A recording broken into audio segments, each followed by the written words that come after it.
Good morning everyone. हाँ, अभी हम अपना सेशन शुरू कर रहे हैं। तो आज मैंने थोड़ा सा प्लेटफॉर्म बदला है क्लास लेने का। तो पहले तो ये बताओ, स्क्रीन शेयरिंग सही से दिखाई दे रही है? यस और नो? ठीक है, चलो अब एक एक करके क्वेश्चन डिस्कस करेंगे। अच्छा, इस बार मैंने अपनी पीडीएफ नहीं बनाई है। पीडीएफ मतलब सॉल्यूशंस नहीं है मेरे पास।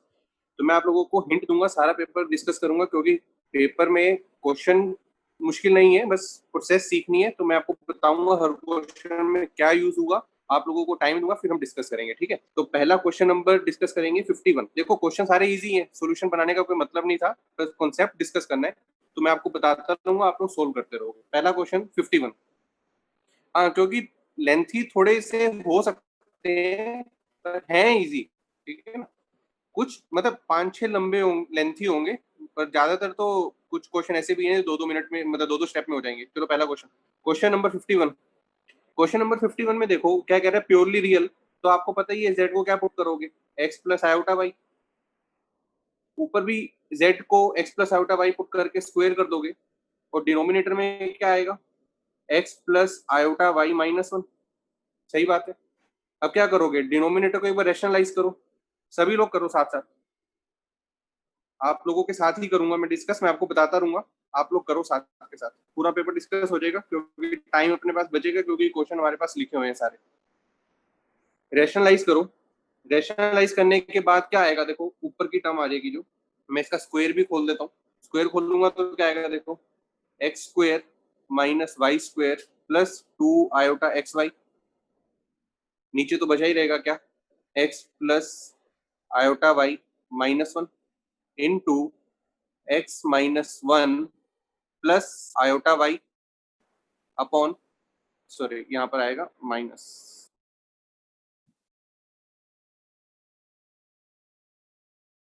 Minus iota y x minus one minus iota y. ये चीज आ जाएगी। ठीक है, हमें उसने क्वेश्चन में क्या बोला है कि हमें इसको रियल बनाना है। रियल बनाना है, देखो डिनोमिनेटर में तो साफ साफ हो गया कि देखो ये एक्स माइनस वन साथ में हो जाएंगे। ये प्लस आयोटा वाई है और ये माइनस आयोटा वाई है। नीचे तो ए स्क्वायर माइनस बी स्क्वायर बनता हुआ साफ साफ दिख रहा है। तो नीचे वाली चीज तो क्या आ जाएगी, डिनोमिनेटर क्या आ जाएगा, देखो डिनोमिनेटर आ जाएगा आपका एक्स माइनस वन का whole square plus y square. अब देखो कैलकुलेशन कैसे बचानी है। आप ऊपर वाली क्वांटिटी को पूरा मल्टीप्लाई मत करो। ऊपर वाली क्वांटिटी को पूरा मल्टीप्लाई मत करो, आप क्या करो, सिर्फ इसका इमेजिनरी पार्ट देखो। इमेजिनरी पार्ट कौन सा होगा, जो आयोटा के साथ आएगा।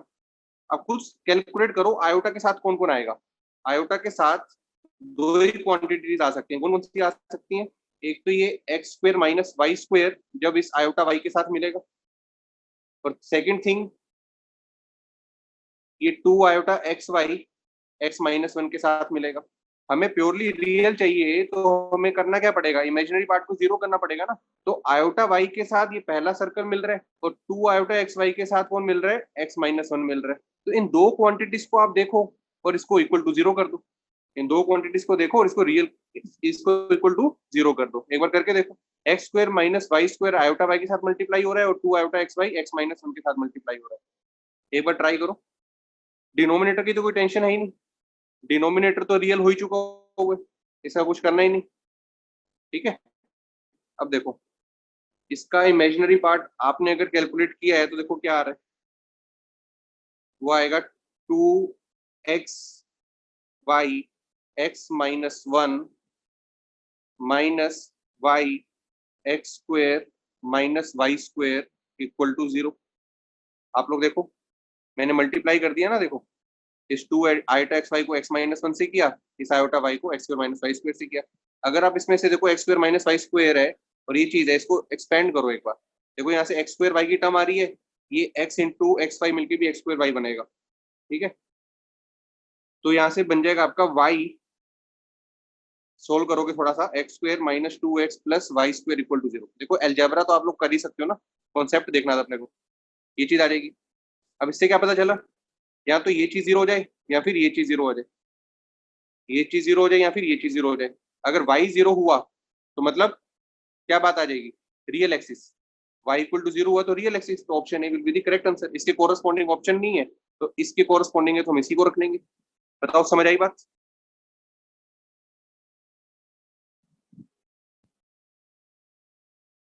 ठीक है, फिर Z1 को लेंगे नहीं ना, डोमेन में नहीं है, Z1 को क्यों लेंगे, वो तो डिफाइन ही नहीं होगा ना कॉम्प्लेक्स नंबर।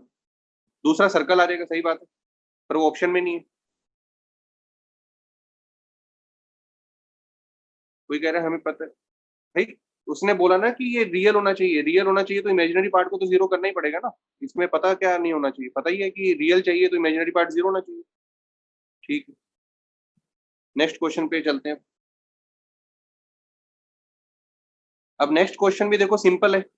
अब लेंथी देखो, पहला क्वेश्चन भी लेंथी नहीं था, पहला क्वेश्चन लेंथी हो जाएगा अपने आप। कब हो जाएगा, अगर आप पूरी कैलकुलेशन करने बैठ जाओ। देखो डिनोमिनेटर साफ दिख रहा था कि रियल आ रहा है, न्यूमिनेटर में सिर्फ इमेजिनरी पार्ट निकालो, इक्वल टू जीरो करो। 1 मिनट लगेगा पहले क्वेश्चन के अंदर, लेंथी नहीं था। दूसरा क्वेश्चन देखो, अगर आप इसको भी अब एक्सपेंड करने लग जाओ तो लेंथी हो ही जाएगा।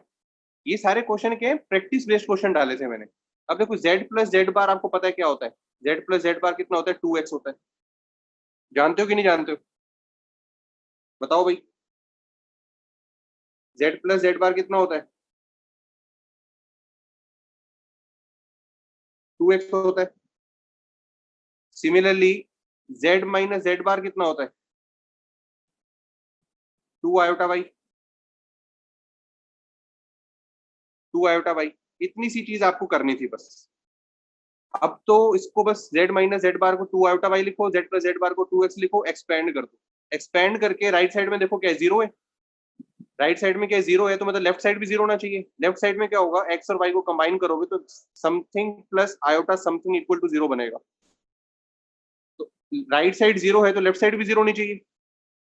ठीक है, तो मतलब क्या करना है, इसको भी जीरो करना है, इसको भी जीरो करना है।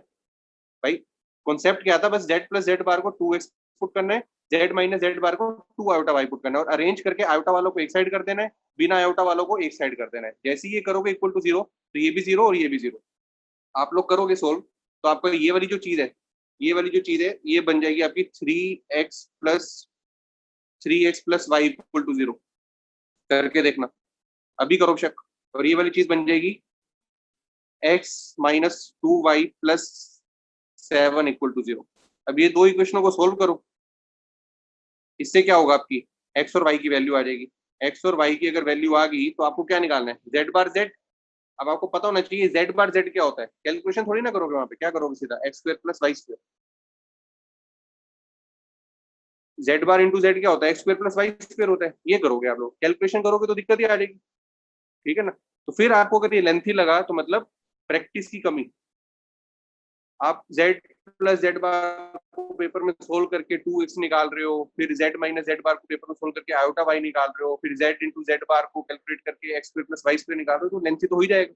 बताओ समझ आया। ठीक बात, चलो नेक्स्ट। अच्छा ये बताना, मैंने प्लेटफॉर्म चेंज किया आज क्लास का, पहले से बेटर है, लैग कम है पहले से। ठीक, चलो अब लिखने का भी सिस्टम आ गया अपने पास। अब क्वेश्चन नंबर 53 पे करते हैं डिस्कस, क्वेश्चन नंबर 53। अब ये प्रॉपर्टी वाला क्वेश्चन है, देखो फिर से अगर प्रॉपर्टी पता है तो मुश्किल से 30 सेकंड लगेंगे इस क्वेश्चन को करने के लिए। प्रॉपर्टी क्या कहती थी, अगर देखो एट रूट ऑफ यूनिटी की बात हो रही है, एट रूट ऑफ यूनिटी की, आपको क्यूब रूट ऑफ यूनिटी तो दिमाग में रहता ही है। उसमें एक, सागर वो लिखने वाले पेन से ही कर रहे हैं काम भाई। एट रूट्स ऑफ यूनिटी है जो, उसके अंदर क्या होता था, क्यूब रूट ऑफ यूनिटी के अंदर क्या होता था, एक रूट होता था वन, दूसरा होता था ओमेगा, दूसरा होता था ओमेगा स्क्वायर। ठीक है, एक होता था वन, एक होता था ओमेगा, एक होता था ओमेगा स्क्वायर। प्रॉपर्टी ये थी कि अगर इसको हम पावर पी रेस करते हैं, इस सभी रूट्स की पावर पी रेस की जाती है, तो इन सबका सम जो है, इन सबका सम या तो क्या आता था, जीरो आता था, या फिर किसके इक्वल होता था बताओ, या तो जीरो आता था या फिर किसके इक्वल आता था, थ्री के इक्वल आता था। बढ़िया, ये प्रॉपर्टी पता होनी चाहिए। थ्री कब आता था, जब पी किसका मल्टीपल होगा, जब पी थ्री का मल्टीपल होगा। और जीरो कब होगा, जब वो थ्री का मल्टीपल नहीं होगा। सही बात है। अब यहाँ पे देखो एट्थ रूट ऑफ यूनिटी है, क्या है, eighth root of unity. Eighth root of unity के अंदर क्या होना चाहिए, देखो सारे अल्फा 1 अल्फा 2 अल्फा 8 ये सभी क्या है, रूट्स हैं। इन सभी की पावर रेस करी गई है, इन सभी की पावर रेस करी गई है। अगर पावर 8 का मल्टीपल है तो आंसर 8 आना चाहिए, तो आंसर 8 आना चाहिए। इतनी सी बात क्लियर।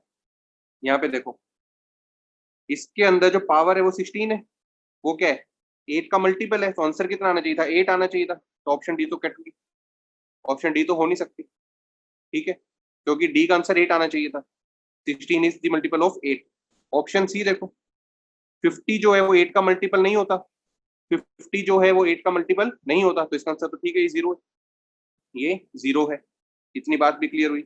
उसके बाद देखो, ऑप्शन बी की बात करें तो देखो, जो ये इन्फॉर्मेशन गिवन है इससे मैं बोल सकता हूँ ना, z की पावर 8 माइनस 1 इक्वल टू 0, या फिर z की पावर 8 इक्वल टू 1 था ना, तो z की पावर 8 माइनस 1 को मैं लिख सकता हूँ z की पावर 8 माइनस 1 इक्वल टू 0। तो ऑप्शन बी क्या दे रखा है इस इक्वेशन के, सम ऑफ रूट्स। ऑप्शन बी क्या दे रखा है, इसके सम ऑफ रूट्स। अब z की पावर 7 का कोएफिशिएंट तो 0 दिख रहा है, z की पावर 7 का कोएफिशिएंट तो 0 दिख रहा है, तो ऑप्शन बी का आंसर तो कितना होना चाहिए था, 0 होना चाहिए था। ऑप्शन बी का जो आंसर है वो 0 होना चाहिए था, क्योंकि सम ऑफ रूट इज 0। यस और नो? ठीक है। अब ऑप्शन ए चेक करो, ऑप्शन ए क्या है, आंसर फिर से इसका 8 दे रखा है, आंसर क्या आना चाहिए था, 0 आना चाहिए था, क्योंकि 3 is not a multiple of 8। 3 is not a multiple of 8। बताओ इजी था कि नहीं था क्वेश्चन? डी पार्ट में सिंपल सा कॉन्सेप्ट था कि प्रॉपर्टी अगर याद है कि जो पावर है वो अगर 8 का मल्टीपल है तो आंसर 8 आता। 16 क्या है, 8 का मल्टीपल है। 16 जो है वो क्या है, 8 का मल्टीपल है, तो इसका मतलब क्या हुआ, तो आंसर 8 आना चाहिए था, तो इसमें आंसर क्या दे रखा है, 0, तो इसलिए ऑप्शन डी को हमने कैंसिल आउट कर दिया। क्लियर? देखो इजी क्वेश्चन है ये तीनों के तीनों, और पहले क्वेश्चन में मैं मान सकता हूँ कि चलो 1.5 मिनट लग गया, अगले में भी 1.5 मिनट लग गया, पर 53 तो बिल्कुल ही कॉन्सेप्ट बेस्ड क्वेश्चन था, ये तो 30 या 40 सेकंड का था। तो मैं टाइम भी बताई जा रहा हूँ आपको साथ साथ कि कितना लगना चाहिए था, अगर आप लोग लेंथी बोल रहे हो इस पेपर। ठीक है, चलो आगे बढ़ते हैं। देखो लेंथी लगेगा अगर फॉर्मूला याद नहीं है, प्रॉपर्टी याद नहीं है, ठीक है ना। अब देखो क्वेश्चन नंबर 54, ये तो सारी जनता को कर लेना चाहिए। Direct de Moivre's R1/n cos theta plus 2k π/n plus iota sine theta plus 2k π/n, ये सब आ जाएगा। k की वैल्यू कहां से कहां तक रखोगे, 0 1 2 एंड 3। बताओ भाई, कर लोगे? क्वेश्चन 54 तो अपन डिस्कस ना करें? ये तो भाई सारी जनता को कर लेना चाहिए, अगर कॉम्प्लेक्स की कॉपी भी रिवाइज करी है तो। चलो, और भी बहुत तरीके हैं करने के लिए, आप कर सकते हो। देखो इसको ये लिख सकते हो, z की पावर 4 इज इक्वल टू -64, यहां से भी स्टार्ट कर सकते हो, ठीक है ना। आपको पता ही है, अगर आपको पता है कि जैसे z cube root of unity होता है, उसके रूट्स क्या होते हैं, 1 ओमेगा ओमेगा स्क्वायर, ठीक बात है ना। फोर्थ रूट ऑफ यूनिटी पता है किसको क्या होते हैं, फोर्थ रूट ऑफ यूनिटी, जैसे क्यूब रूट ऑफ यूनिटी होते हैं 1 omega omega square, fourth root of unity क्या होते हैं, मतलब z की पावर 4 को अगर 1 रखूं तो कौन कौन से रूट आते हैं, एक तो 1 आता है, एक -1 आता है, दो रूट और आएंगे, बताओ कौन कौन से आएंगे।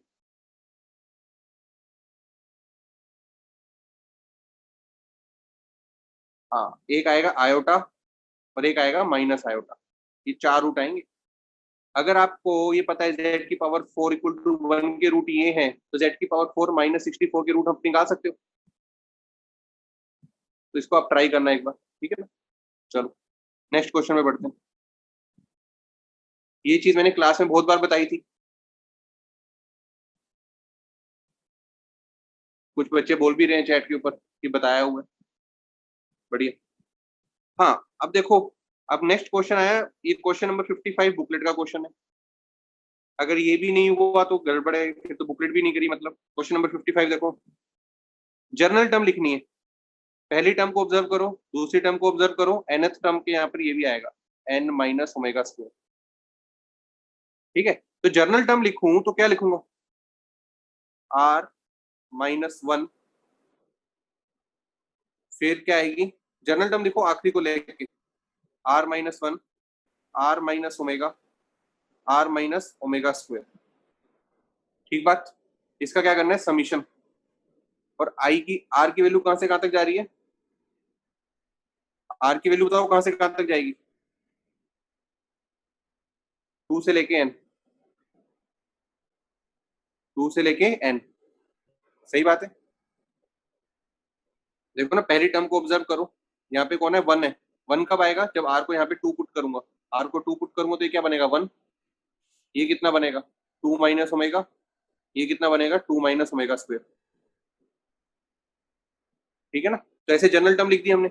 अब एक काम करो, छोटा सा काम करो, जिसने क्वेश्चन नहीं किया था पेपर में, अभी ट्राई करो, इसको मल्टीप्लाई करके देखो, इसको, इस क्वांटिटी को देखो, रिड्यूस होके कुछ आता है सही से।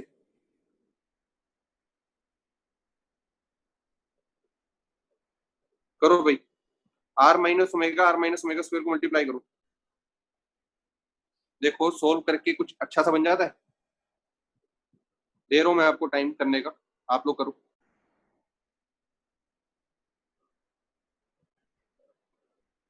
हाँ, सही बोल रहे हो भाई, कुछ लोगों ने आंसर दिया, गौरव राज ने सही बताया। अब ये, इसको जब मैं मल्टीप्लाई करता हूँ, r-1 को तो एज इट इज लिख रहा हूँ, साथ में क्या आएगा देखो, r square minus r omega plus omega square plus omega cube. ठीक बात। ओमेगा क्यूब आप सब जानते हो कि कितना होता है, 1 होता है।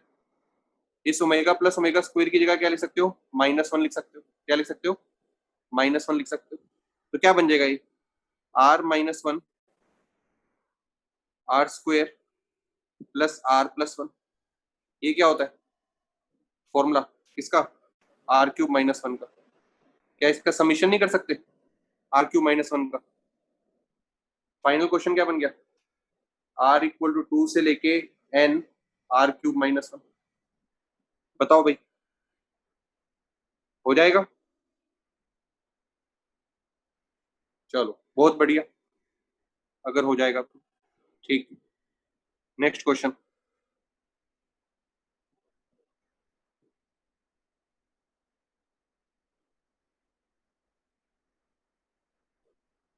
अब क्वेश्चन नंबर, चलो मान लेते हैं कि ये वाला जो 56 है, ये थोड़ा सा अच्छा क्वेश्चन है। क्वेश्चन नंबर 56 मतलब सोचने वाला, मतलब थोड़ी ऑब्जर्वेशन और मतलब दिमाग लगा के ऑप्शन के साथ करने वाला क्वेश्चन था। देखो क्वेश्चन नंबर 56 में क्या दिया हुआ है, क्वेश्चन नंबर 56, देखो लॉग की इनइक्वालिटी दे रखी है, लॉग की इनइक्वालिटी दे रखी है। ठीक है, अब क्या दे रखा है, लॉग, ये एक particular number less than log दूसरा नंबर, और यहाँ पे बेस दे रखे हैं। ठीक है, अब खुद बताओ, ये वाला जो नंबर है, mode of 5 + 12 iota mode of 3 + 4 iota से बड़ा है।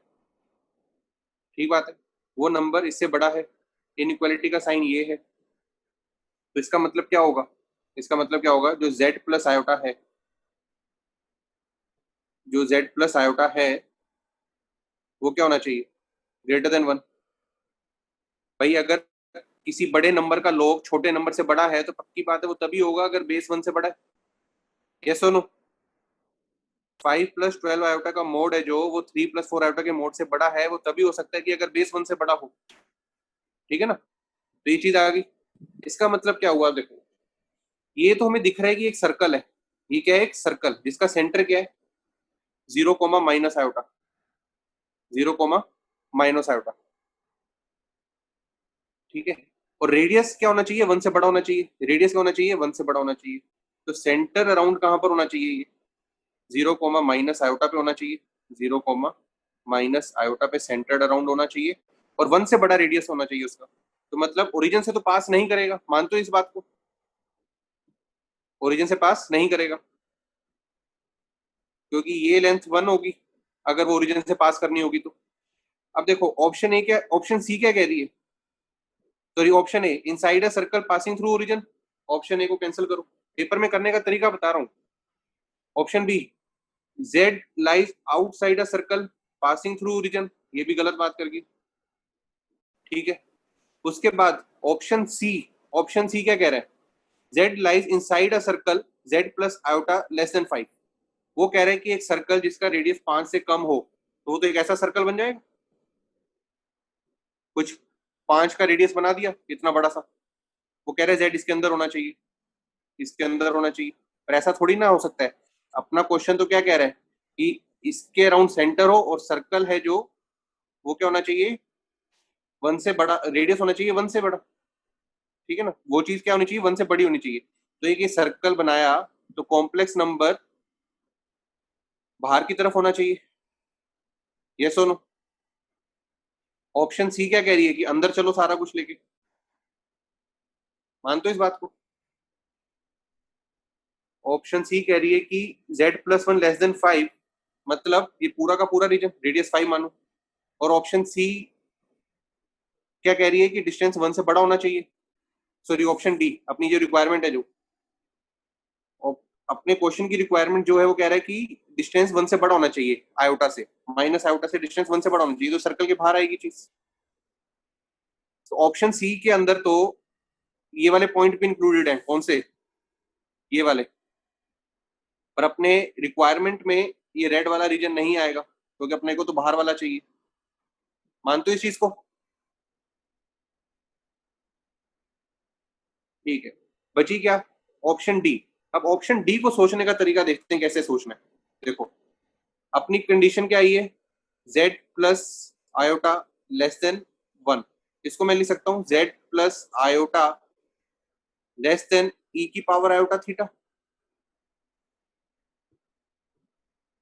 e की पावर आयोटा थीटा है जो, उसको क्या लिख सकता हूँ मैं, 1 लिख सकता। ये जो चीज होती है e की पावर आयोटा थीटा का मोड कितना होता है, 1 होता है। तो यहाँ पर आ गई चीज। हम अब खुद ही सोचो, अगर मैं ये चीज पुट करता हूँ,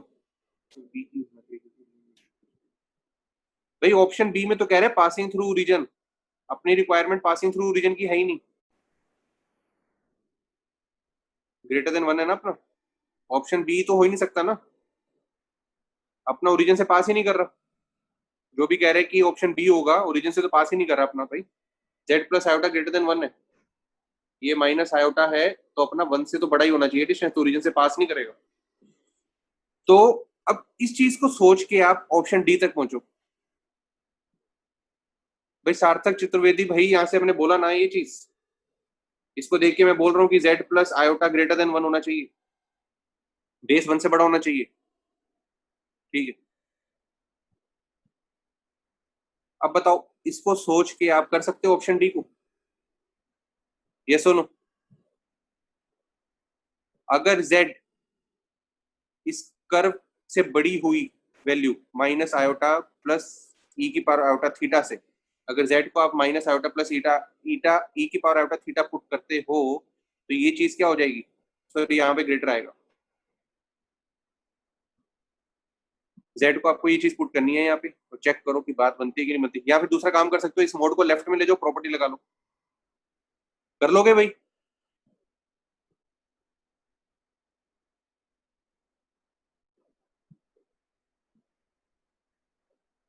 सार्थक ठीक है भाई, अब सार्थक ठीक है। चलो नेक्स्ट क्वेश्चन में पढ़ते हैं। क्वेश्चन नंबर 57 देखो। क्वेश्चन 57 में ना मिस प्रिंट था थोड़ा सा, नहीं ठीक है, क्वेश्चन नंबर 57 तो ठीक है। फिगर बनाओ फिर से क्वेश्चन नंबर 57 की, फटाफट से फिगर बनाओ। सेंटर कितना है, -1 comma iota less than equal to 1, मतलब रेडियस 1 या 1 से कम, ठीक बात है। अब देखो, सेंटर बना दिया मैंने -1 कोमा आयोटा, ये रेडियस होना चाहिए 1 से 1 के इक्वल या 1 से कम, ऐसे बनेगा सर्कल, मानते हो।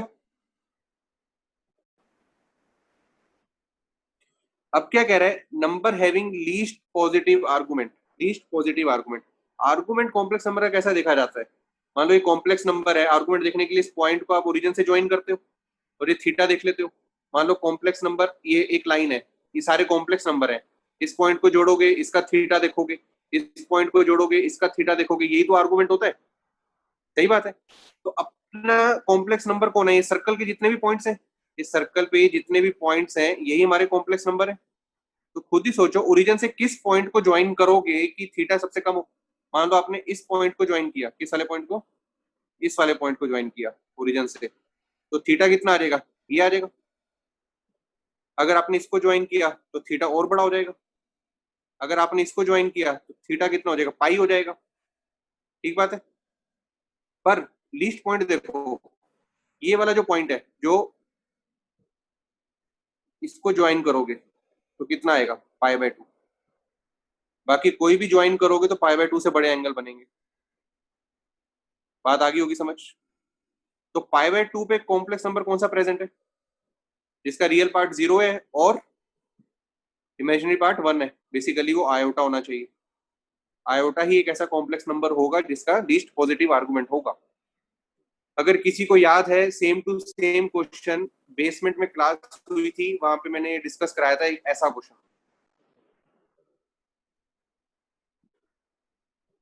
ठीक है, चलो नेक्स्ट क्वेश्चन डिस्कस करते हैं। अच्छा, नेक्स्ट क्वेश्चन में ना मिस प्रिंट है, पर पर अगर बुकलेट करी है, पर हाँ ये नहीं कह सकते कि भाई हम बुकलेट वाला ही क्यों माने। ठीक है, ये मेरे पार्ट पे गलती है कि थोड़ा सा मिस प्रिंट है, कोई बात नहीं। मिस प्रिंट ये था कि काउंटर के बाद नहीं पता कि क्या था। एक्चुअल में क्वेश्चन क्या था? Counter clockwise, counter clockwise by 180 degree, by 180 degree. ठीक है। रिजुल भाई, तुम फोन क्यों कर रहे हो मुझे? तुम तो क्लास में हो अभी। अभी इस क्वेश्चन को आप लोग कर सकते हो, कर लोगे? मेरे बिहाफ पे ये थी की गलती कि यहाँ पे मेरे से मिसप्रिंट हो गया, जो करेक्ट नहीं हुआ। ठीक है, पर आप लोग इसको सीख लो, अभी ट्राई करो। अपने मार्क्स अपने मन में ही 4 नंबर बढ़ा लेना। ठीक है ना? एक आधी टाइपिंग मिस्टेक या वगैरह हो जाती है, पर अपने को क्या रखना है माइंड में कि चलो क्वेश्चन गलत है, अभी मैं आपको मौका दे रहा हूँ। क्वेश्चन मैंने आपको दिया, अगर आपका ठीक होता है अभी, तो आप क्या करोगे? अपने मार्क्स में 4 नंबर ऐड कर लो और मन में संतुष्टि रखो इस चीज की। ठीक है ना? क्योंकि हमारा काम क्या है? अभी तो सीखना है। एक्चुअल पेपर तो जेई मेंस का होगा। अभी मैं मौका दे रहा हूँ, दोबारा करो और 4 नंबर अपने मन में ऐड कर लो, और घर वालों को बता देना अगर टेंशन है ज्यादा तो क्वेश्चन में गड़बड़ थी, 4 नंबर ऐड हो गए। कर लोगे इस क्वेश्चन को? देखो, कॉम्प्लेक्स नंबर दिया हुआ है एक, कॉम्प्लेक्स नंबर कोई भी दिया हुआ है, जेड मान लो। जेड कॉम्प्लेक्स नंबर को स्ट्रेच स्ट्रेच किया कितने से? 1.5 टाइम से। मतलब जेड कितना हो गया? 3/2। और काउंटर क्लॉकवाइज कर दिया बाय 180 डिग्री, तो मतलब क्या हो गया?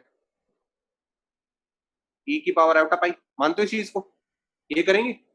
देखो, सबसे छोटा तरीका लिख दिया मैंने, 3/2 इंटू जेड ई की पावर आयोटा पाई। रोटेशन का कॉन्सेप्ट लगा दिया और स्ट्रेचिंग का कॉन्सेप्ट लगा दिया। ठीक बात? यस और नो?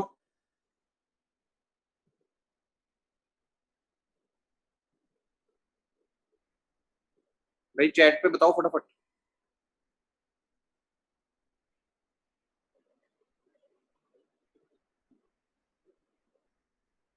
ठीक है, चलो। ये जिसका हो गया, अपने 4 नंबर ऐड कर लो। एक क्वेश्चन में और गड़बड़ है, मैं आपको बताऊंगा अभी, उसको भी मैं मौका दूंगा करने के लिए, तो आप लोग ट्राई कर लेना। ठीक है ना? देखो, बच्चा जब 11th में होता है उसको जरूर टेंशन होती है कि भाई हाँ ये क्वेश्चन गड़बड़ था, मेरे को आता था, पेपर में गलत हो गया। पर अब आप लोग इस चीज को समझ सकते हो कि एक्चुअल पेपर तो आपको जेई मेंस का देना है। अगर इधर एक आधे टाइपिंग मिस्टेक हो रही है और आपको भी मौका मिल रहा है करने का, तो आप इतना अपने माइंड में समझ सकते हो कि हाँ ठीक है, अभी क्वेश्चन ठीक कर लिया है, तो हम अपने को 4 नंबर बढ़ा लेते हैं। ठीक है, इतना टेंशन नहीं लेना। कुछ लोग टेंशन लेते हैं ना, तो सीधी सी बात है ये वाली। चलो नेक्स्ट क्वेश्चन। इसी का अगला क्वेश्चन में थोड़ी सी मिस्टेक थी, क्वेश्चन नंबर 59 में। देखो, ये कौन सा एलिमेंट? R32, R32 एलिमेंट है जो रो 3 कॉलम 2, वहां पर आएगा 2 sin θ-2 की जगह -d। एक ये क्वेश्चन गड़बड़ जरूर था, क्वेश्चन नंबर 59। हो सकता है इसने टाइम भी वेस्ट किया हो। चलो कोई नहीं, बस यही क्वेश्चन में गड़बड़ थी, इसको ट्राई करो अभी 59 क्वेश्चन को। R32 को ये मान लो 2 sin theta minus D, 2 sin theta minus D मान के अभी ट्राई करो। टाइम है अपने पास अभी, 2 मिनट दे रहा हूँ, करो फटाफट।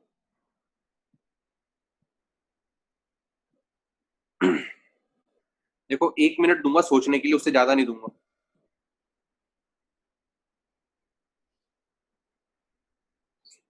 ये यहाँ पे, ये सेकंड कॉलम है, ये थर्ड कॉलम है, ये फर्स्ट कॉलम है, सेकंड कॉलम यहाँ पे खत्म है ऐसे। नहीं ये लेंथ ही नहीं है अगर प्रॉपर्टी लगाओगे डिटर्मिनेंट की। बहुत छोटा क्वेश्चन है, गड़बड़ हो गया था पेपर में क्योंकि थोड़ा सा प्रिंटिंग मिस्टेक था। अब देखो 2 sin थीटा माइनस डी है R32 एलिमेंट। आपको देखो ध्यान से, ये वाला एलिमेंट देखो 2 + 2d है, यहाँ पे d है, sin थीटा माइनस 2 है। अगर मैं ये ऑपरेशन लगा दूं, देखो R3 minus 2R2 plus R1, देखो बात बनेगी।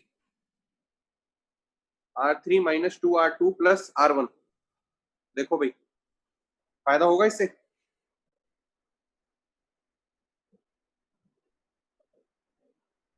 हाँ गौरव राज सही कह रहे हो तुम।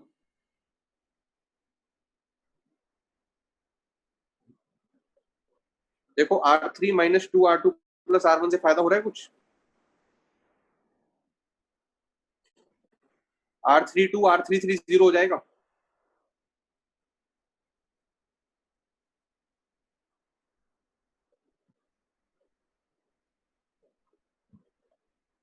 करो कंप्लीट करो इसको क्वेश्चन को।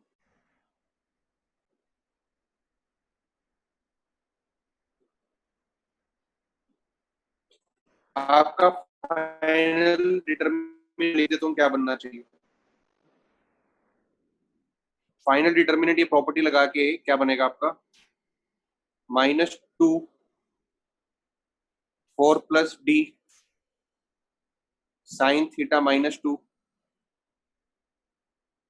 1 1 sin थीटा प्लस 2 0 0 d। बताओ बना किसी का ये फाइनल डिटरमिनेंट।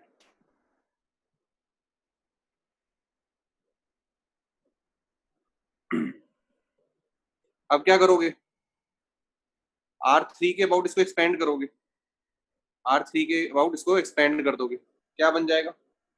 जब इसको एक्सपेंड करोगे तो बनेगा आपका d+2 का whole square minus sine square theta. ये आपका डिटर्मिनेंट बन जाएगा जब आप इसको इस थर्ड रो के अबाउट एक्सपेंड करोगे। बताओ बन रहा है। R32 आएगा भाई, मैंने अभी बताया ना चेंज करना है। 2 sin थीटा माइनस डी था वो, ये वाला element 2 sin theta minus D था। ठीक है, अब कह रहे हैं कि इस डिटर्मिनेंट की मिनिमम वैल्यू 8 है। इस डिटर्मिनेंट की मिनिमम वैल्यू 8 है, वो कब हो सकती है। इसकी मिनिमम वैल्यू 8 कब होगी, जब साइन स्क्वायर थीटा की टर्म 0 हो जाएगी। जब साइन स्क्वायर थीटा की टर्म 0 हो जाएगी, क्योंकि थीटा पे डिपेंड कर रहा है डिटर्मिनेंट की वैल्यू। अगर थीटा ही 0 हो गया तो साइन थीटा 0 हो तो क्या बचेगा, स्क्वायर बचेगा। स्क्वायर में से माइनस हो रही है ना चीज, तो साइन स्क्वायर थीटा को 0 कर देंगे तो इसका आंसर 8 आएगा। कब, जब आप इसको 0 मान लोगे। मानते हो बात को, ये सुनो। तो क्या बन जाएगा, d+2 का होल स्क्वायर, d+2 का whole square is equal to 8। इसको सोल्व कर लेना आप लोग।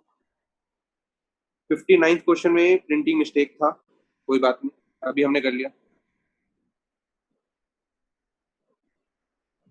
हाँ डिटर्मिनेंट मिनिमम करना है ना, तो साइन थीटा को मैक्सिमम लेंगे ना, 1 लेंगे। Sine theta sorry sine square theta को 1 लेंगे, sorry sorry, sign square theta को 1 लेंगे, थीटा 0 लेंगे।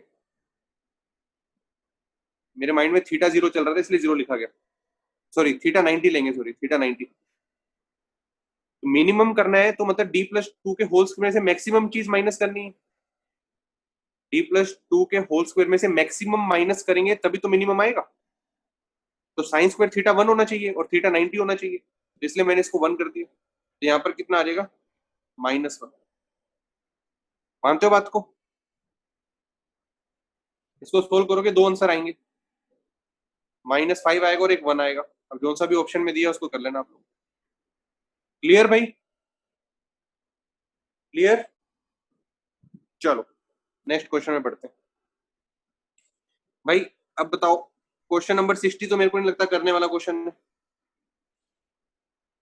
इसका डिफरेंशिएट, इसको डिफरेंशिएट करो, इसमें ये पॉइंट पुट करो, स्लोप मिल जाएगा, स्लोप मिल जाएगा, ये पॉइंट दिया हुआ है, टेंजेंट की इक्वेशन आ जाएगी, ऑप्शन सेटिस्फाई कराने पड़ेंगे, ऑप्शन का यूज होगा इसके अंदर, कर लोगे आप लोग इसको। ठीक है, बहुत बढ़िया। क्वेश्चन नंबर 61 पे आते हैं। मैक्सिमम वैल्यू, इसकी maximum value on the set, कह रहे हैं इस सेट को निकालो पहले तो। एस सेट बताओ कहां से कहां तक आएगा, एस सेट कहां से कहां तक आ जाएगा बताओ। X square minus 11x plus 30 बन रहा है, x square minus 11x plus 30 less than equal to 0। देखो 6 और 5 बन रहे हैं इसके रूट, तो एस आ जाएगा आपका 5 से लेके 6। ठीक है, maximum value of this function, देखो इसकी मैक्सिमम वैल्यू कहां पर हो सकती है, या तो एंड पॉइंट्स पे या क्रिटिकल पॉइंट पे, बात मानते हो इसको, या तो एंड पॉइंट पे होगी या क्रिटिकल पॉइंट पे होगी। ठीक है, एक्स क्यूब का कोफिशिएंट कैसा है, पॉजिटिव है, एक्स क्यूब का कोफिशिएंट कैसा है, पॉजिटिव है, तो ग्राफ कैसा जाएगा, ग्राफ कैसा जाएगा, इस तरीके से जाएगा। मानते हो कि नहीं मानते हो? मानते हैं, ठीक है, क्योंकि एक्स क्यूब का कोफिशिएंट पॉजिटिव है तो नीचे से ऊपर जाएगा। ये दो क्रिटिकल पॉइंट के corresponding point of local maxima और पॉइंट ऑफ मिनिमा है। कोई मुझे बताएगा इसकी क्रिटिकल पॉइंट्स क्या आ रहे हैं, डिफरेंशिएट कर लो इसको, डिफरेंशिएट करो और इक्वल टू 0 करो। किसी ने मुझे चैट पे बताया से क्रिटिकल पॉइंट 2 एंड 3 आएंगे। ठीक है, मतलब एक तो एक्स कोऑर्डिनेट 2 आएगा इसके कोरस्पॉन्डिंग, तो इसका एक्स कोऑर्डिनेट आएगा 3 के कोरस्पॉन्डिंग। ठीक बात है, तो 2 पे पक्की बात है कि मैक्सिमा एग्जिस्ट कर रहा होगा लोकल, और 3 पर भी लोकल मिनिमा एग्जिस्ट कर रहा होगा। मानते हो इस चीज को सोल्व करने की जरूरत तो नहीं है ना, अंडरस्टूड है ये तो, ग्राफ ऐसा ही बढ़ना है। अच्छा 5 और 6 हैं जो 3 के राइट में होंगे कहीं पे, मैं देख ही नहीं रहा कि एक्स एक्सिस वाई एक्सिस कहाँ पे है। ये मान लेते हैं पॉइंट 5 के कोरस्पॉन्डिंग है और ये पॉइंट 6 के कोरस्पॉन्डिंग है। मुकाबला किसके बीच में हो रहा है, इस 6 के और 2 के।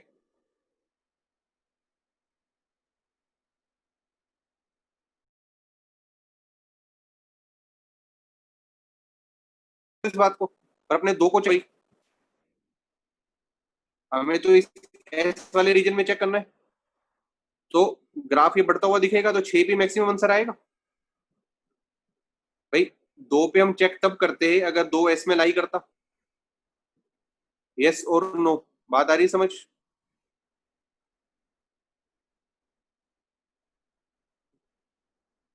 ठीक बात है ना, अपने को तो लोकल मैक्सिमा पे चेक करना है और एक एंड पॉइंट पे चेक करना है। 3 के राइट में ही आने 5 और 6, तो 6 पे तो मैक्सिमम जाएगा ही, या 2 पे मैक्सिमम जा सकता था, 2 पे चेक करने की जरूरत नहीं है क्योंकि इसमें लाई नहीं करता, तो 6 पे आएगा। चलो नेक्स्ट क्वेश्चन, तो 6 पे पुट कर लोगे आंसर आ जाएगा आपका। नेक्स्ट क्वेश्चन में बढ़ते हैं। अब ये देखो, ये क्वेश्चन भी बहुत बार पहले आ चुका हुआ है, आपने अगर सीक्वेंस सीरीज भी लगाया है तो उसके अंदर है ये क्वेश्चन, क्वेश्चन नंबर 62। देखो, न्यूमिनेटर एक्स की पावर एम, वाई की पावर एम, न्यूमिनेटर को मैं डिनोमिनेटर में नीचे ले जाता हूँ, तो ध्यान से देखो ये चीज बनेगी क्या, 1 अपॉन एक्स की power m plus 1 upon x की पावर एम, और दूसरा वाई की power m plus 1 upon y की पावर एम। मान तो ये चीज बनेगी, एक्स की पावर एम को मैंने पहले वाले से डिवाइड कर दिया, वाई की पावर एन को दूसरे वाले से डिवाइड कर दिया। मानते हो भाई? ठीक है, एक्स और वाई कैसे दिए हुए हैं, positive real number, positive real number. ये वाली क्वांटिटी है जो ग्रेटर देन इक्वल टू 2 होगी, ये क्वांटिटी भी ग्रेटर देन इक्वल टू 2 होगी। A M greater than G M, minimum value 2 आएगी दोनों की, तो ओवरऑल की मैक्सिमम वैल्यू कब हो पाएगी, जब डिनोमिनेटर मिनिमम आएगा, वाई की पावर एन। ठीक है, तो डिनोमिनेटर जब मिनिमम बनेगा तो ये चीज मैक्सिमम बनेगी, तो डिनोमिनेटर मिनिमम क्या हो सकता है, यहाँ का 2 उठाऊं, यहाँ का 2 उठाऊं, बात बन जाएगी, तो 1/4 आ जाएगा मिनिमम आंसर। क्लियर? क्लियर भाई? चिराग पूछ रहे हैं ग्रेटर देन 2 कैसे हुआ, बचपन की बात है ये भाई। एक नंबर और उसका reciprocal, always greater than equal to 2 when x is positive. A number and its reciprocal is always greater than equal to 2. am gm लगा के भी कर सकते हो, वैसे याद भी रख सकते हो, ठीक है ना। चलें आगे, ठीक है भाई, ये हो गया। क्वेश्चन नंबर 63 थोड़ा कह सकते हो कि लेंथी है और मैं कराऊंगा भी नहीं, ये आप खुद ही करोगे 63 को, पर आप लोग इसको कर लेना। कैलकुलेशन है, मैं आपको सोल्व करके भेज दूंगा, अभी डिस्कस नहीं करूंगा क्योंकि कैलकुलेशन है। अगर फिर भी दिक्कत होगी तो मैं कॉपी पे सोल्व करके आपको भेज दूंगा, यहाँ पे करने का कोई फायदा नहीं है, ठीक है। ये कर सकते हो आप लोग। भाई इसकी पीडीएफ नहीं मिलेगी सॉल्यूशंस की, वो तरीका नहीं अपनाया मैंने, पीडीएफ है ही नहीं मेरे पास, ये नया तरीका अपनाया है तो पीडीएफ कहां से लूं। क्वेश्चन नंबर 64, वीडियो आएगी, वीडियो देख लेना आप। Maximum value of 3 cos theta plus 5 sin, मैं 63 सोल्व करके भेज दूंगा भाई, ठीक है, अभी नहीं कर रहा डिस्कस। क्वेश्चन नंबर, क्योंकि कैलकुलेशन बेस्ड है, आप लोग कर सकते हो, अगर नहीं होगा तो मैं सोल्व करके भेज दूंगा। Question number 64, maximum value of this. एक तरीका तो है कि भाई डेरिवेटिव लेके एक क्रिटिकल पॉइंट निकाल के सोल्व कर लो, एक तरीका तो ये हो जाएगा। दूसरा तरीका देखो, दूसरा तरीका भाई इसको एक्सपेंड कर दो, साइन थीटा कोस थीटा में खुल जाएगा, तो अंडर रूट ए स्क्वायर प्लस बी स्क्वायर वगैरह लगा के मैक्सिमम मिनिमम वैल्यू आ जाएगी। कर लेना, इसको सोल्व नहीं कर रहे हो, ये सारी जनता कर लेगी। अच्छा, ये वाला क्वेश्चन तो आपके पेपर में था नहीं, दूसरा पेपर, दूसरा था क्वेश्चन। अब ये वाला करते हैं, 66 करते हैं पहले, 65 आपके पेपर में नहीं था, दूसरा डाला था उसकी जगह मैंने, ये देख लेते हैं। क्वेश्चन नंबर 66 देखो, मैं भी वो वाले डिस्कस कर लेता हूँ, थोड़ा टाइम कम बच रहा है, जो इंपॉर्टेंट है। क्वेश्चन नंबर 66, ये कह रहे हैं कि इंक्रीजिंग, देखो क्यूबिक फंक्शन है, कह रहा है इंक्रीज कर रहा है 0 से 1 और डिक्रीज कर रहा है 1 से 5। इंक्रीज कर रहा है 0 से 1, डिक्रीज कर रहा है 1 से 5, मतलब ये पॉइंट मान लेते हैं 0 है, ये 1 है और ये 5 है, तो मतलब ये 0 से 1 तक तो इंक्रीज किया फिर डिक्रीज किया, तो मतलब 1 पे क्रिटिकल पॉइंट है, मानते हो इस बात को, 1 पे क्रिटिकल पॉइंट आएगा, साफ साफ उसने बोला, तो मतलब एफ डैश 1 0 होगा, एफ डैश 1 0 होगा। जैसे ही एफ डैश 1 को 0 करोगे तो इसका डेरिवेटिव लेके 1 पुट करके ए की वैल्यू आ जाएगी। अगर ए की वैल्यू आ गई तो क्यूबिक आ गया, एफ एक्स आ गया, तो क्यूबिक की वैल्यू आ गई, इस एफ एक्स की वैल्यू आ गई, तो इस इक्वेशन में एफ एक्स को पुट कर देना, सोल्व कर लेना, रूट आ जाएगा। जैसे ही एफ एक्स पुट करोगे, सोल्व करने की जरूरत नहीं, ऑप्शन सेटिस्फाई करा के काम चल लेना, अगर रूट आसानी से नहीं निकल रहे तो। पर आपका फंक्शन तो एक्स में आ गया ना, ऑप्शन सेटिस्फाई करा के काम बढ़ा के आगे चलना। नेक्स्ट क्वेश्चन, इसका डेरिवेटिव लो, इसका डेरिवेटिव लो, लोकल मिनिमम मैक्सिमा कह रहे हैं, कोई मुझे फटाफट बताओ, इसी क्रिटिकल पॉइंट्स क्या आए थे पेपर में डेरिवेटिव लेके, फटाफट बताओ।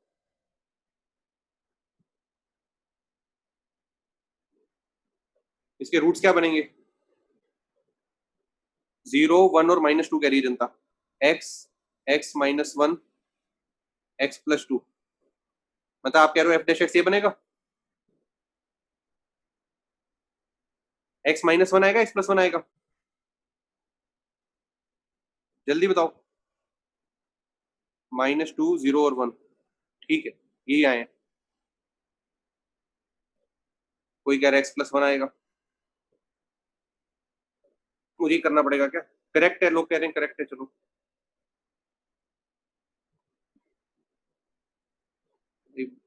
1 डाल के देख लो भाई, आप लोग वेरीफाई करो इसको फटाफट, मैं भी वेरीफाई करता हूँ।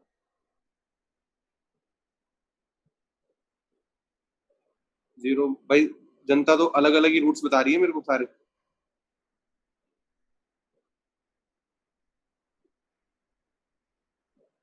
-2 1 कह रहे हैं, x -1 बिल्कुल ठीक लिखा है मैंने, आप लोग अपना वेरीफाई करो, ठीक है।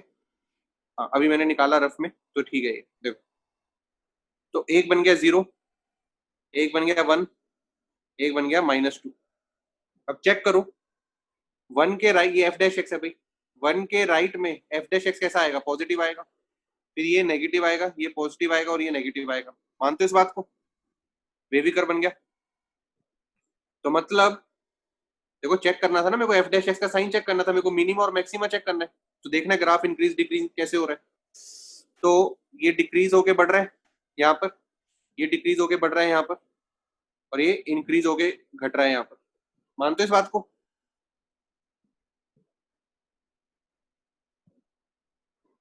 भाई ऐसी सिचुएशन दिख रही है। तो -2 और 1 पे तो क्या बन गया, मिनिमा। -2 और 1 पे मिनिमा और 0 पे maxima, option c. Clear. Simple question. अच्छा एक चीज मैं बता देता हूँ, ये सारे जितने क्वेश्चन डाले मैंने एओडी के, ये जेई मेंस 2019 में जो आए थे वो डाले थे, क्योंकि हमारी mains objective, advance objective, comprehension ये सब कुछ डिस्कस हो चुका था। मेंस प्रीवियस ईयर भी हो गया था, वो 2016 तक था। तो मैंने यही सोचा कि 2019 का मेंस प्रीवियस ईयर डाल देता हूँ सारा, ताकि आपको पता चल जाए कि जितनी आपने प्रैक्टिस करी है उससे मेंस के क्वेश्चन हो पाते हैं कि नहीं। चलो नेक्स्ट क्वेश्चन। सारे क्वेश्चन आपको लग भी रहे होंगे कि हाँ जेई मेंस के पैटर्न जैसे ही है, ऐसे ही इस तरह के क्वेश्चन ही पूछता है जेई मेंस। Next question 68। देखो 68 दे रखा है, F double dash X greater than zero है। F double dash X greater than zero है, मतलब क्या हुआ, एफ डैश एक्स कैसा होगा, इंक्रीजिंग होगा। एफ डैश एक्स कैसा होगा, इंक्रीजिंग होगा। ठीक है। ये फाइव एक्स लो, उसने बोला कि फाइव बताओ इंक्रीजिंग है या डिक्रीजिंग है, कब कब है, तो हमें क्या निकालना है, फाइव डैश एक्स निकालो पहले। तो फाइव डैश एक्स कितना आ जाएगा, f dash x minus f dash two minus x. ठीक है। मैं रीजन निकालता हूँ कि ये इंक्रीजिंग हो तो मतलब ये ग्रेटर देन जीरो हो। इंक्रीजिंग हो तो ग्रेटर देन जीरो, मतलब क्या हो कि एफ डैश एक्स क्या हो, greater than f dash two minus x हो। मानते हो इस चीज को। मैं इंक्रीजिंग वाला पोर्शन निकाल रहा हूँ पहले, कि एफ डैश एक्स को मैं ग्रेटर देन जीरो कर रहा हूँ, तो मैंने इसको ग्रेटर देन जीरो मान लिया, तो ये चीज आ गई। अब मुझे पता है कि एफ डैश एक्स भी क्या है, इंक्रीजिंग है। लेफ्ट साइड राइट साइड से बड़ी है, तो मतलब लेफ्ट साइड का आर्गूमेंट है जो, वो राइट साइड के आर्गूमेंट से बड़ा होना चाहिए, मतलब x greater than two minus x होना चाहिए, मतलब एक्स ग्रेटर देन वन होना चाहिए। मानते हो इस चीज को। तो वन से बड़ा एक्स पुट करोगे तो इंक्रीजिंग बनेगा, वन से छोटा पुट करोगे तो डिक्रीजिंग बनेगा। Option c will be the correct answer. Clear. अच्छा क्वेश्चन था ये। Next question. क्वेश्चन नंबर 69 फिर से easy critical points based question है। इसमें एफ एक्स जो है वो क्या है, ई की पावर एक्स माइनस एक्स। ये आपका एफ ऑफ एक्स है, ये आपका जी ऑफ एक्स है, तो आपको क्या निकालना है, f of g x. E की पावर में क्या जाएगा, x square minus x minus x square minus x. मानते हो इस चीज को। ये फंक्शन बन जाएगा f of g of x. अब क्या कह रहे हैं, इंक्रीजिंग बताना है। इंक्रीजिंग बताने के लिए इसका डेरिवेटिव लो और रीजन चेक करो ग्रेटर देन जीरो के लिए। ऐसे क्वेश्चन मैंने बहुत सारे कराए थे क्लास में, याद है। एक फंक्शन एफ दे रखा था और एक फंक्शन जी दे रखा था, ये साइन थीटा अपॉन समथिंग वाला और ये कोस थीटा अपॉन समथिंग वाला। मैंने एफ वाला करा दिया था और जी वाला आप लोगों को कहा था करने को। ठीक बात है। तो उस बेसिस पे क्रिटिकल पॉइंट्स बनेंगे, आप लोग चेक कर लेना इसको। हिंट मैंने दे दिया। Question number 70। क्वेश्चन नंबर 70 थोड़ा अभी लेंथी हो जाएगा, पर इसको मैं आपको हिंट दे देता हूँ कैसे करना है। ये एफ ऑफ एक्स है ना जो, इसमें प्रोडक्ट रूल लगाने की जगह एक काम करो। देखो 0 से लेके 3 तक चेक कर रहे हैं ना, तो आप एक काम करो, एक्स को अंदर ले जाओ। क्या बन जाएगा, के एक्स क्यूब माइनस एक्स की पावर 4, ये बनेगा। यस और नो। एक्स को अंदर ले जाऊंगा अगर तो। अब इसका डेरिवेटिव ले लोगे तो सिंपल सा बन जाएगा। प्रोडक्ट रूल भी लगा सकते थे, तो 1/2 रूट समथिंग, ऊपर न्यूमिनेटर आ जाएगा, उसको आप ग्रेटर देन जीरो कर देना। सोल्व होके आपका क्या बन जाएगा, शायद बन जाएगा के greater than x by three, 3/4 x, कुछ ऐसा बन जाएगा शायद। देख लेना एक बार आप लोग ना सोल्व करके इसको, मैं एक बार बताया तो ओपी में किया होगा। ये 3/4, एक सेकंड में बता रहा हूँ क्या बन जाएगा। नहीं तो आप लोग कर लेना, मैंने आपको हिंट तो दे ही दिए। हाँ मैं बताता हूँ क्या बन जाएगा ये। इसका डेरिवेटिव लेने के बाद ना ये बन जाएगा 3k ग्रेटर देन 4x। उसने k की, उसने बोला है कि m is the minimum value of k, मतलब k कितना बन गया, 4/3x। और x की वैल्यू क्या दे रखी है 0 से 3, तो k हमेशा लेफ्ट साइड हमेशा क्या होनी चाहिए, राइट साइड से बड़ी। लेफ्ट साइड हमेशा क्या होनी चाहिए, राइट साइड से बड़ी। तो मतलब लेफ्ट साइड को कितना होना पड़ेगा, जब x मैक्सिमम होगा 3, तो 3 से 3 कट के 4, तो लेफ्ट साइड हमेशा 4 या 4 से बड़ी ही होगी, तभी वो राइट साइड से बड़ी बनेगी। क्योंकि तो x को 0 से 4 के बीच में कुछ भी पुट करोगे तो लेफ्ट साइड 4 होगी, है तो राइट साइड हमेशा 4 या 4 से छोटी आएगी। अब मानते हो इस बात को, ये सुनो, मैंने बोला ना इसका डेरिवेटिव लोगे तो न्यूमरेटर को ग्रेटर देन 0 करोगे तो ये चीज बनेगी, ये बन के ये बन जाएगी। और x की रेंज रखी है 0 से 3, तो x की मैक्सिमम वैल्यू रखोगे उतना हमें k को रखना पड़ेगा। डाउट क्लास में बहुत बार डिस्कस कर चुका हूँ, राइट साइड का मैक्सिमम उठा के रखना पड़ता है। याद है किसी को? 2 बार 2 क्वेश्चन डिस्कस किए थे ऐसे मैंने डाउट क्लास में। चलो, अब ये वाला तो हो गया। फिर जो m की वैल्यू आएगी उसको k को यहाँ पे पुट कर देना, फिर मैक्सिमम के लिए सोल्व कर लेना, ये आपका हो जाएगा क्वेश्चन। 71 आप कर सकते हो, 72 आप कर सकते हो, ये तो ना कराऊं। 71 72 अगर नहीं हो रहा तो मतलब कॉपी रिवाइज करो सारी की सारी। नेक्स्ट क्वेश्चन क्या बचा, 73 क्वेश्चन अच्छा था।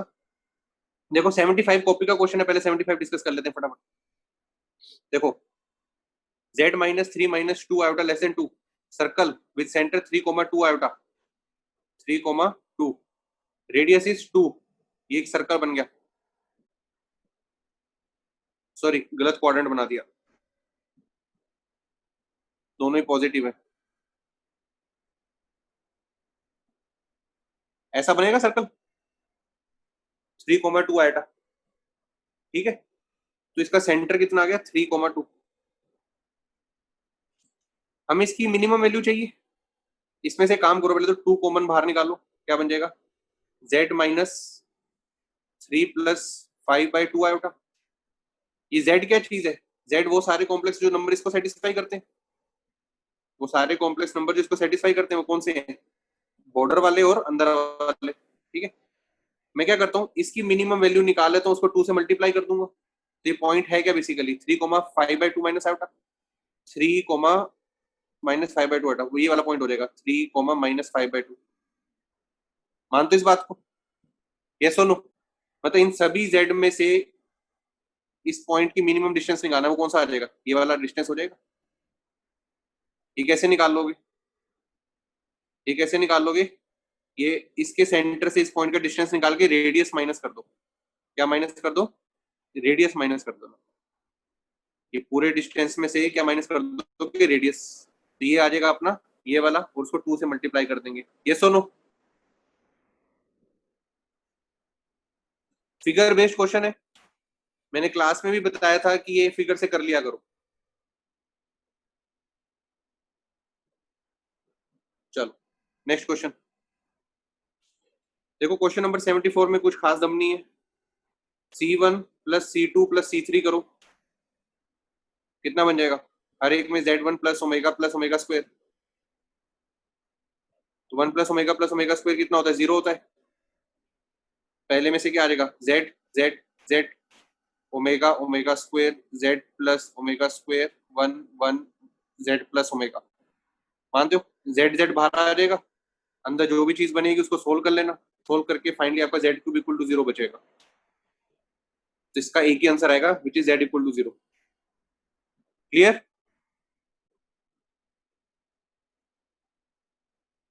ठीक है। एक लास्ट क्वेश्चन रह गया, क्वेश्चन नंबर 73।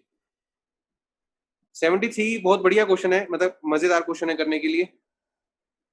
H5 दिया हुआ है 9, H10 की वैल्यू पूछ रहा है। देखो भाई, इसका यूज करो, f डबल डैश x कितना दिया हुआ है, -f(x), f'(x) दिया हुआ है कितना, gx। इसका एक और बार डेरिवेटिव करो तो क्या बनेगा, f double dash x = g'(x). मानते हो, तो ये और इसके हिसाब से देखूं, इसके हिसाब से देखूं तो क्या बन जाएगा, -f(x) = g'(x). ये दोनों बराबर हो जाएंगे, यस और नो? अब क्या करो, h'(x) निकालो, h'(x) क्या आ जाएगा, 2 F F dash plus 2g g dash. ठीक है, g डैश किसके इक्वल है? g डैश का तो पता नहीं, अब इसका यूज करो। देखो एफ डैश एक्स किसके इक्वल है? जी एक्स के। एफ डैश एक्स किसके इक्वल है? जी एक्स के। इसकी जगह क्या आ सकता है? जी आ सकता है, सही बात है।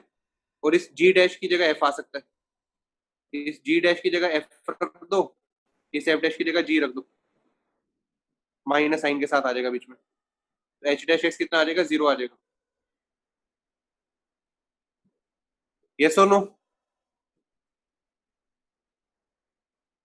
मतलब एच कांस्टेंट हो गया, तो एच 10 की वैल्यू भी कितनी आ जाएगी? 9। ठीक है, चलो पूरा पेपर डिस्कस कर पाए हम पूरे टाइम में? टाइम अपना शायद अभी भी 4 मिनट बचा है, 4 मिनट पहले हमने डिस्कस कर लिया।